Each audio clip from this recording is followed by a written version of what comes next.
Praise the Lord.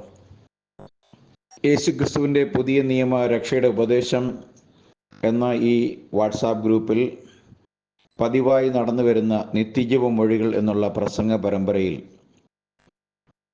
ഈ വെള്ളിയാഴ്ച രാത്രി ദൈവവചനത്തിലെ ഒരു ചെറിയ ചിന്തയുമായി നിങ്ങളുടെ അടുക്കൽ വരുവാൻ സ്വർഗത്തിലെ വലിയവനായ ദൈവം എനിക്ക് നൽകിയ ഭാഗ്യ പദവിക്കായി ഞാൻ ദൈവത്തെ സ്തുതിക്കുന്നു.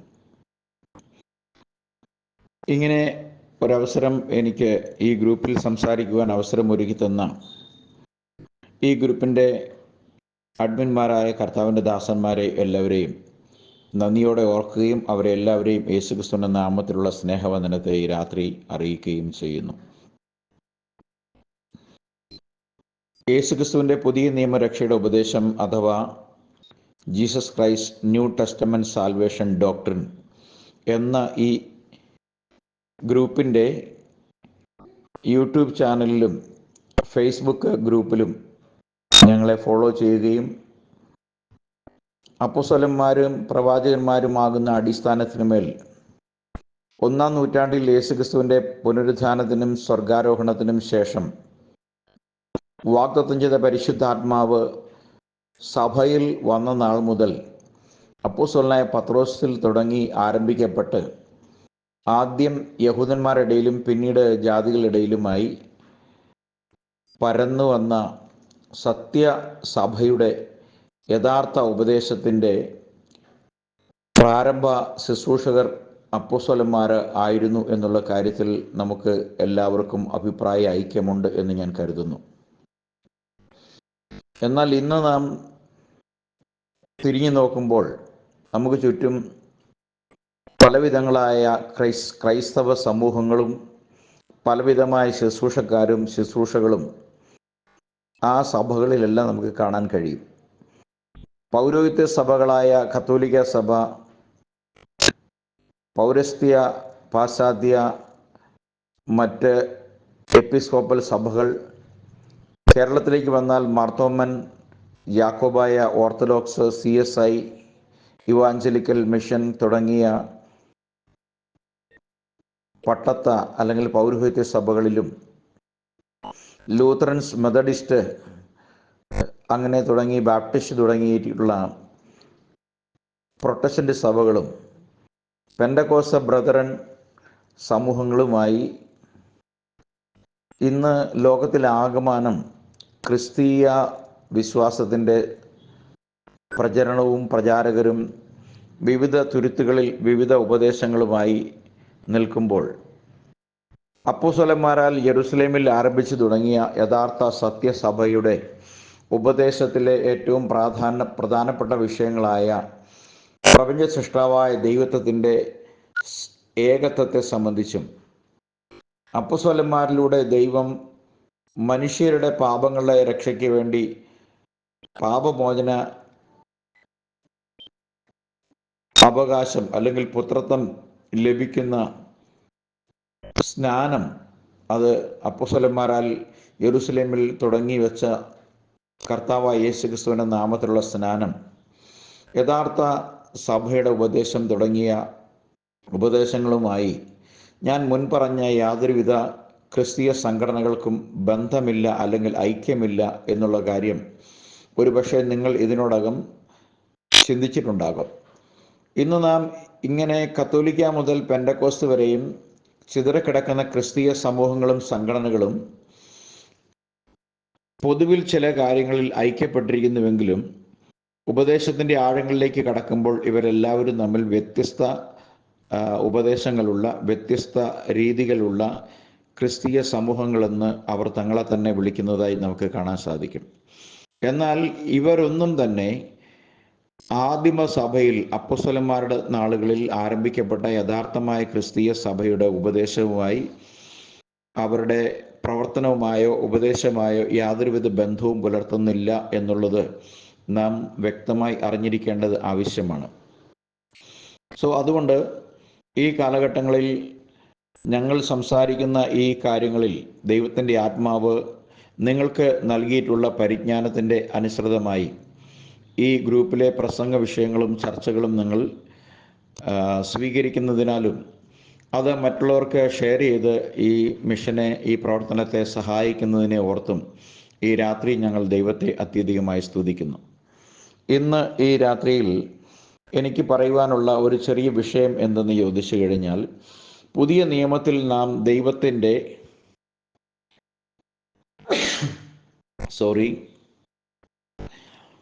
മൂന്ന് അവസ്ഥകൾ എന്ന് ഞങ്ങൾ പറയുന്ന, അല്ലെങ്കിൽ ബൈബിൾ പറയുന്ന പിതാവ്, പുത്രൻ, പരിശുദ്ധാത്മാവ് എന്നീ നിലകളിൽ പുതിയ നിയമത്തിൽ ദൈവം മൂന്നായി വിഭാഗിക്കപ്പെട്ടു എന്ന് തോന്നുന്നതും പഠിപ്പിക്കപ്പെടുന്നതുമായ ഉപദേശങ്ങളും ഒക്കെയും പുതിയ നിയമത്തിൽ കാണാൻ കഴിയും.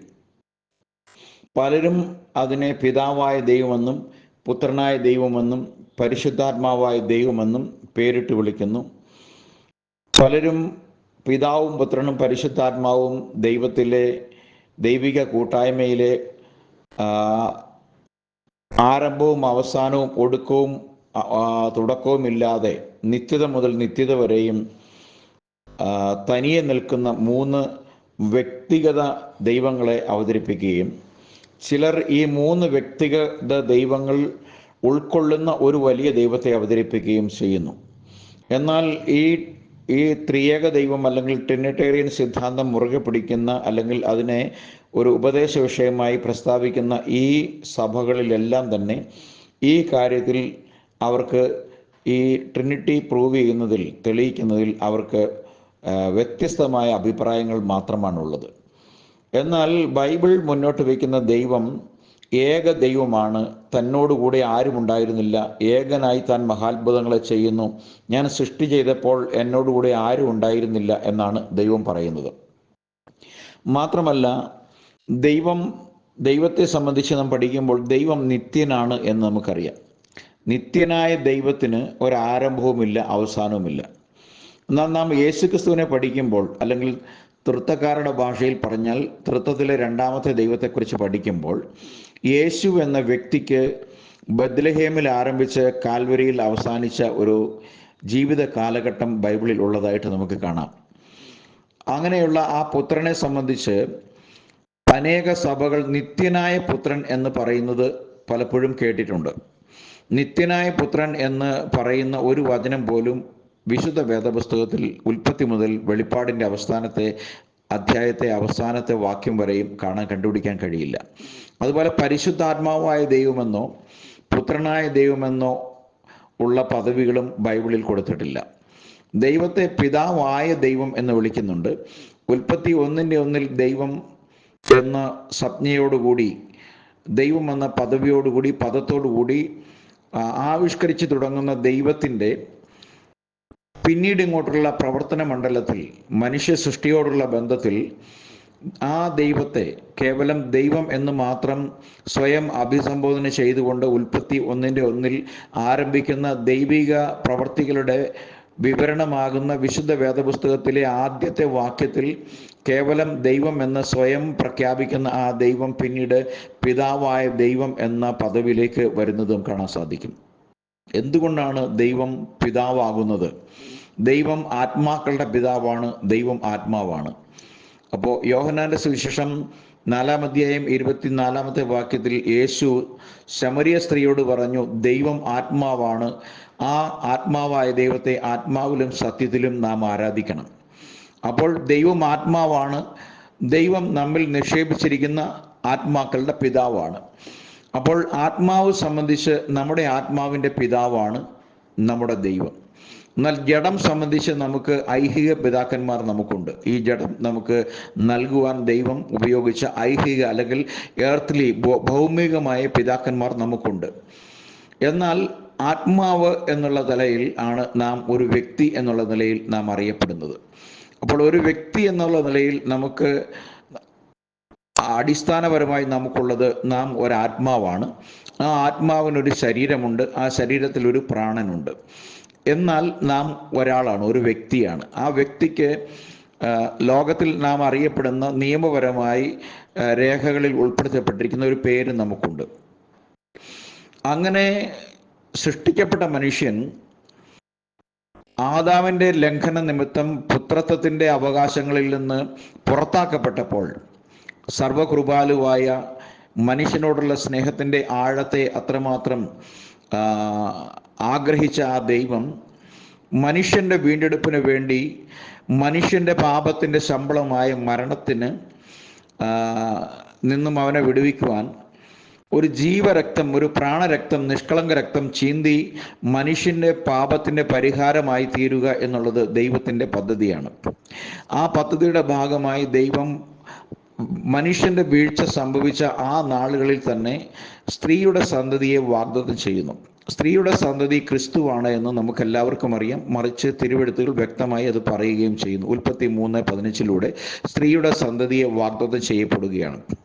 പിന്നീട് നമ്മൾ ഇത് അബ്രഹാമിൻ്റെ സന്തതി എന്നും ദാവീദിൻ്റെ സന്തതി എന്നും അങ്ങനെ നമ്മൾ യേശുക്രിസ്തുവിൻ്റെ പുത്രത്വത്തെ സംബന്ധിച്ച് ഈ ഭൂമിയിലുള്ള മനുഷ്യജടത്തിലുള്ള യേശുക്രിസ്തുവിൻ്റെ പുത്രത്വത്തെ സംബന്ധിച്ച് നിരവധി തിരുവെഴുത്തുകളിൽ നമുക്ക് പ്രവചനത്തിൽ നമുക്ക് കാണാൻ സാധിക്കും. മോശ തുടങ്ങിയുള്ള സകല പ്രവാചകന്മാരും ഈ വരുവാനിരിക്കുന്ന മെസ്സിഹയെക്കുറിച്ച് അല്ലെങ്കിൽ വരുവാൻ ഇരിക്കുന്ന ജഡത്തിൽ വെളിപ്പെട്ട് വരുന്ന ദൈവത്തിൻ്റെ പുത്രത്വത്തെ സംബന്ധിച്ച് പ്രവചിച്ചു പോന്നു. എന്നാൽ ഇവിടെ എവിടെയും ആ പുത്രൻ ഒരു നിത്യപുത്രനാണ് എന്ന് പറയുന്നില്ല. അപ്പോൾ പുത്രൻ എന്നുള്ള നിലയിൽ യേശുക്രിസ്തുവിന് ഒരു ആരംഭമുണ്ട്, ഒരവസാനമുണ്ട്. എന്നാൽ നാം ഇന്ന് ആയിരിക്കുന്ന ഈ കാലഘട്ടത്തിൽ നാം ബൈബിളിലേക്ക് അല്ലെങ്കിൽ മനുഷ്യനോടുള്ള ബന്ധത്തിൽ സൃഷ്ടിയുടെ ആരംഭം മുതൽ ഇന്ന് വരെയുള്ള കാലഘട്ടങ്ങളെ നാം പരിശോധിച്ചാൽ ഇപ്പോൾ പുത്രത്വം എന്നൊരു പദവിക്ക് അസ്തിത്വം ഇല്ല എന്ന് നമുക്ക് കാണാൻ സാധിക്കും. അത് കാൽവരിയോടുകൂടി അവസാനിച്ചു. അപ്പം നാം പുത്രത്വത്തിലേക്ക് അല്ലെങ്കിൽ അഡോപ്റ്റ് ചെയ്യപ്പെട്ട് അല്ലെങ്കിൽ വീണ്ടെടുക്കപ്പെട്ട് നാം ദൈവത്തിൻ്റെ പുത്രത്വത്തിലേക്ക് തിരികെ വരുവാൻ വേണ്ടി മാത്രം ദൈവം എടുത്ത സമയബന്ധിതമായ ഒരു കാലഘട്ടമാണ്, അല്ലെങ്കിൽ ടൈം ബൗണ്ട് പീരീഡ് മാത്രമാണ് പുത്രത്വം. ആ പുത്രത്വം കാൽവരിയിലെ മരണത്തോടെ അവസാനിച്ചു. ഇനിയുള്ളത് യേശു ഭൂമിയിൽ ഇരിക്കുമ്പോൾ പറഞ്ഞ വാഗ്ദത്തം ചെയ്ത പരിശുദ്ധാത്മാവാണ്. അപ്പോൾ ദൈവമാത്മാവാണ്. ദൈവം മനുഷ്യരുടെ ഇടയിൽ ഉൽപ്പത്തിയുടെ നാൾ മുതൽ ഇന്നോളം പ്രവർത്തിച്ചു വരുന്നത് ദൈവത്തിൻ്റെ പരിശുദ്ധാത്മാവ്. ദൈവത്തിൻ്റെ ആത്മാവിനെ ഉപയോഗിച്ചാണ്. അത് പരിശുദ്ധൻ്റെ ആത്മാവാണ് പരിശുദ്ധാത്മാവ്. അപ്പോൾ പരിശുദ്ധനായ ദൈവത്തിൻ്റെ ആത്മാവ് എന്നുള്ള നിലയിൽ പരിശുദ്ധാത്മാവ് വീണ്ടെടുക്കപ്പെട്ട ദൈവമക്കളിൽ വ്യാപരിച്ചുകൊണ്ട് കാഹളം ധ്വനിക്കുന്ന നാൾ വരെയും തൻ്റെ ജനത്തെ വിശുദ്ധിയിൽ തികച്ച് മേഘങ്ങളിലേക്ക് എടുത്ത് ദൈവത്തോടൊപ്പം ആയിരിക്കുക എന്നുള്ളൊരു പദ്ധതിക്ക് വേണ്ടി ദൈവം നൽകിയിരിക്കുന്ന ആത്മാവ് ആണ് പരിശുദ്ധാത്മാവ്. ആ നിലയിൽ നമുക്ക് ഇപ്പോൾ 2 എൻറ്റിറ്റി മാത്രമേ പറയാൻ കഴിയുള്ളൂ. ഈ 2 എൻറ്റിറ്റിയും 2 വ്യക്തികളല്ല. വ്യക്തി എന്നുള്ള നിലയിൽ ദൈവം തന്നെ അവതരിപ്പിച്ചത് ഈ ഭൂമിയിൽ ഇരുന്നപ്പോൾ യേശുക്രിസ്തുവിനെ കുറിച്ചാണ്. യേശു ആകട്ടെ യോഹന്നാന്റെ സുവിശേഷം 10-ാം അധ്യായം അതിൻ്റെ 30-ാമത്തെ വാക്യത്തിൽ പറഞ്ഞു, ഞാനും പിതാവും ഒന്നാണ്. അപ്പോൾ യേശുക്രിസ്തുവിൻ്റെ സ്റ്റേറ്റ്മെൻറ്റിനെ നമ്മൾ മുഖവിലക്കെടുത്താൽ യേശു തന്നെ ശിഷ്യനായ പീലിപ്പോസിനോട് പറയുകയാണ്, ഞാനും പിതാവും ഒന്നാണ്, എന്നെ കണ്ടവൻ പിതാവിനെ കണ്ടിരിക്കുന്നു. അപ്പോൾ ആർക്കെങ്കിലും പിതാവിനെ കാണുവാൻ കഴിയുമെങ്കിൽ യേശുക്രിസ്തുവിലൂടെ മാത്രമേ കാണുവാൻ കഴിയുള്ളൂ. അല്ലാതെ ദൈവത്തെ ആരും ഒരു നാളും കണ്ടിട്ടില്ല എന്ന് യേശു യോഹന്നാന്റെ സുവിശേഷം 1-ാം അധ്യായം 18-ാമത്തെ വാക്യത്തിൽ പറയുന്നു. അപ്പോൾ യേശുവിനെ കുറിച്ചുള്ള പ്രവചനം നമ്മൾ പഴയ നിയമത്തിൽ കാണുന്ന ചില പ്രവചനങ്ങളെ കൂടി നമുക്ക് ഈ സമയം ഒന്ന് പരിശോധിക്കാം. യെശയ്യാവിൻ്റെ 9:6 പ്രവചനത്തിൽ യേശുക്രിസ്തുവിന് മുമ്പ് 700 സംവത്സരങ്ങൾക്ക് മുമ്പ് ഈ ഭൂമിയിൽ ജീവിച്ചിരുന്ന ദൈവത്തിൻ്റെ അഭിഷിക്ത പ്രവാചകന്മാരിൽ ഒരുവനായിരുന്നു യെശയ്യാവ്, ആമോസിൻ്റെ മകൻ യെശയ്യാവ്. അപ്പോൾ ആമോസ് പ്രവാചകന്റെ മകനായി ജനിച്ച് വളരെ മഹത്വമേറിയ പ്രവചന ശുശ്രൂഷ ദൈവത്താൽ നൽകപ്പെട്ട യെശയ്യാ പ്രവാചകന്റെ പ്രവചന കാലത്ത് ഇങ്ങനെ നാം ഒരു പ്രവചനം വായിക്കുന്നുണ്ട്. നമുക്കൊരു ശിശു ജനിച്ചിരിക്കുന്നു, നമുക്കൊരു മകൻ നൽകപ്പെട്ടിരിക്കുന്നു, ആധിപത്യം അവൻ്റെ തോളിലിരിക്കും, അവൻ അത്ഭുത മന്ത്രി, വീരനാം ദൈവം, നിത്യപിതാവ്, സമാധാന പ്രഭു എന്ന് പേർ വിളിക്കപ്പെടും. ഇവിടെ ഞാൻ ഇതിലുള്ള എല്ലാ പദവികളെ സംബന്ധിച്ചും ചിന്തിക്കാൻ പോകുന്നില്ല, മറിച്ച് നിത്യനായ പിതാവ് എന്ന് പേർ വിളിക്കപ്പെടും.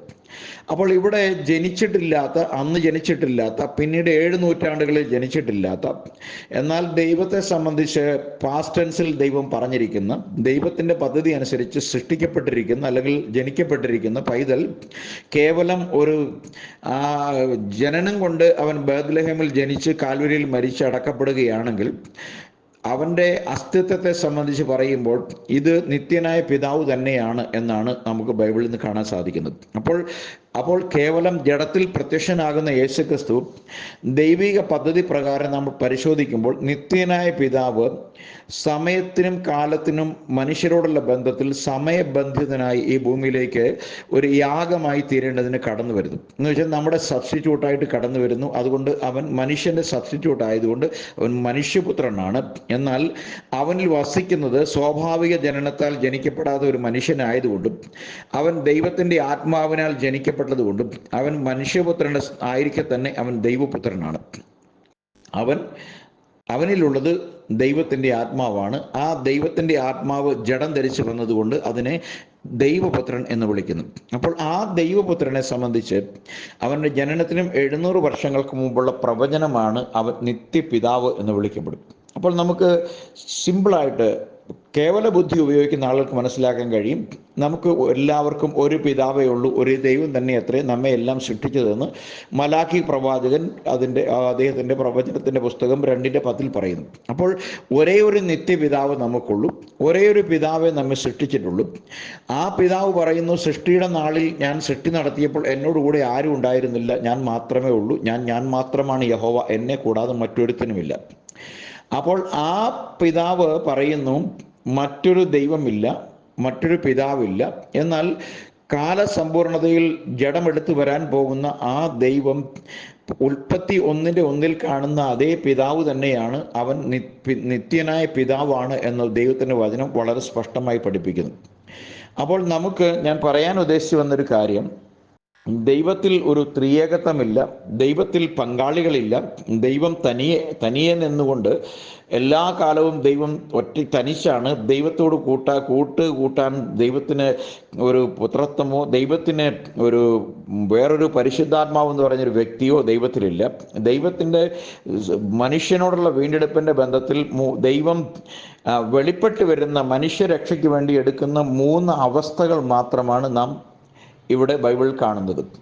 അത് സൃഷ്ടിപ്പ് സംബന്ധിച്ച് അല്ലെങ്കിൽ സൃഷ്ടി സംബന്ധിച്ച് ദൈവം സൃഷ്ടികൾക്ക് പിതാവും, വീണുപോയ സൃഷ്ടികളെ വീണ്ടെടുക്കുവാൻ കാൽവരിയിൽ യാഗമായി തീരേണ്ടത് സംബന്ധിച്ച് ദൈവം പുത്രനും, വീണ്ടെടുക്കപ്പെട്ട ദൈവമക്കളെ പരിപാലിച്ച് അവർ വീണുപോകാതെ വിശുദ്ധി തികച്ച് ദൈവസന്നിധിയിൽ ചേർക്കപ്പെടേണ്ടതിന് അവൻ പരിശുദ്ധാത്മാവുമായി വീണ്ടെടുക്കപ്പെട്ട വിശുദ്ധന്മാരുടെ ഉള്ളിൽ, എന്ന് വെച്ചാൽ വിശുദ്ധന്മാരുടെ ഐക്യത്തിൽ അവരെ തേജസ്സിൻ്റെ മഹിമയുടെ പ്രത്യക്ഷതയ്ക്ക് വേണ്ടി ഒരുക്കുവാനായി ദൈവം നമ്മെ നിയന്ത്രിച്ച് നയിക്കുന്ന പരിശുദ്ധാത്മാവ് ഈ നീതിയെക്കുറിച്ചും ന്യായവിധിയെക്കുറിച്ചും നമുക്ക് ബോധം വരുത്തി നമ്മെ ദൈവകൃപയിൽ നടത്തുവാൻ വേണ്ടി നമ്മുടെ ഉള്ളിലിരിക്കുന്ന പരിശുദ്ധാത്മാവ്. ഈ ദൈവത്തെക്കുറിച്ചാണ് നമ്മൾ എഫേസ്യ ലേഖനം 4-ാം അധ്യായത്തിൽ നമുക്ക് ഒരു വിശ്വാസം, ഒരു കർത്താവ്, ഒരു സ്നാനം, എല്ലാവരിലും ഇരിക്കുന്നവനും എല്ലാവർക്കും മീതെയുള്ളവനും എല്ലാവരും കൂടി വ്യാപരിക്കുന്നവനുമായി ദൈവവും പിതാവുമായവൻ ഒരുവൻ എന്ന് പറയുന്നു. അപ്പോൾ നമുക്കൊരു ദൈവമേ ഉള്ളൂ. ആ ഒരു ദൈവം നമ്മെ സൃഷ്ടിച്ചവനാണ്. സൃഷ്ടികർത്താവ് എന്നുള്ള നിലയിൽ അവൻ നമ്മുടെ പിതാവാണ്. നമ്മളെ വീണ്ടെടുക്കുവാൻ ജഡത്തിൽ വെളിപ്പെട്ട് വന്നപ്പോൾ അവൻ സ്വർഗത്തിലിരിക്കെ തന്നെ വീണ്ടെടുപ്പുകാരനായി ലോകത്തിലേക്ക് വന്നു. അപ്പോൾ ദൈവത്തിന് എങ്ങനെ ചെയ്യാൻ കഴിയുമോ എന്ന് ചോദിച്ചാൽ ദൈവത്തിന് മാത്രമേ അങ്ങനെ കഴിയുള്ളൂ. കാരണം ദൈവം പറഞ്ഞു, എൻ്റെ വിചാരങ്ങളല്ല നിങ്ങളുടെ വിചാരങ്ങൾ, എൻ്റെ വഴികളല്ല നിങ്ങളുടെ വഴി. അപ്പോൾ നിങ്ങൾക്ക് വിശ്വസിക്കാൻ പ്രയാസമാണെങ്കിൽ ദൈവം പറയുന്നു, my ways are not your ways, my thoughts are not your thoughts. അപ്പം നമ്മളെ മനുഷ്യൻ്റെ വിചാരഗതികൾ കൊണ്ട്, ചിന്താഗതികൾ കൊണ്ട് ദൈവത്തെ നാം അളക്കുവാൻ ശ്രമിക്കുന്നിടത്താണ് നാം പരാജയപ്പെട്ടു പോകുന്നത്. ദൈവത്തിന് ദൈവമായിരിക്കെ മനുഷ്യരിൽ ഒരുവനായി വെളിപ്പെട്ട് വരുവാൻ കഴിയും. അങ്ങനെ മനുഷ്യരിൽ ഒരുവനായിരിക്കുമ്പോൾ തന്നെ സർവ്വസൃഷ്ടപ്രപഞ്ചത്തിലും ദൈവമായി നിറഞ്ഞിരിക്കുവാനും ദൈവത്തിന് കഴിയും. അങ്ങനെ ഇരിക്കെ തന്നെ ദൈവത്തിൻ്റെ ആത്മാവിൻ്റെ പ്രവർത്തനത്തെ സർവ്വസൃഷ്ടിയിലും ദൈവത്തിന് വെളിപ്പെടുത്തുവാൻ കഴിയും. ഈ ദൈവിക സത്യങ്ങൾ എപ്പോഴും ചേർന്ന് പോവുക താൻ ഏകനാണെന്നുള്ള നിരവധി പഴയ നിയമ ഉദ്ധരണികളുമായി മാത്രമേ യോജിച്ചു പോകാൻ കഴിയുള്ളൂ. ദൈവം അരുളി ചെയ്ത കാര്യത്തിനെ മനുഷ്യന് മാറ്റിയിട്ട് മനുഷ്യൻ്റെ സമ്പ്രദായങ്ങൾ കൊണ്ട് ദൈവത്തെ 3 വ്യക്തികളാക്കുവാനോ 3 ആരംഭവും അവസാനവും ഇല്ലാത്ത നിത്യതയിൽ തന്നെ 3 വ്യക്തികളായി അല്ലെങ്കിൽ ആരംഭം മുതൽ അവസാനം വരെ ദൈവത്തിന് ആരംഭമില്ല, അവസാനമില്ല. അപ്പോൾ എന്നാൽ സൃഷ്ടിയോടുള്ള ബന്ധത്തിലാണ്, സൃഷ്ടികൾക്കാണ് ആരംഭവും അവസാനമുള്ളത്. അതുകൊണ്ട് തന്നെ ദൈവം 3 വ്യക്തികളായി എവിടെയും നിലകൊള്ളുന്നില്ല. ദൈവം ഒരേ ഒരു വ്യക്തി തന്നെയാണ് എന്ന് ദൈവത്തിൻ്റെ വചനം പറയുന്നു. Praise the Lord. ആ ദൈവത്തെ നാം തിരിച്ചറിയണമെങ്കിൽ നമുക്ക് ചെയ്യാൻ കഴിയുന്നൊരു കാര്യം യേശുക്രിസ്തുവിനെ നാം വ്യക്തിപരമായി അറിയുക എന്നുള്ളതാണ്. അപ്പോൾ യേശുക്രിസ്തുവിനെ അറിയാതെ ഒരുവനും പിതാവിനെ അറിയാൻ കഴിയില്ല. അതുകൊണ്ടാണ് യേശു പറഞ്ഞ എന്നെ കണ്ടവൻ പിതാവിനെ കണ്ടിരിക്കുന്നു.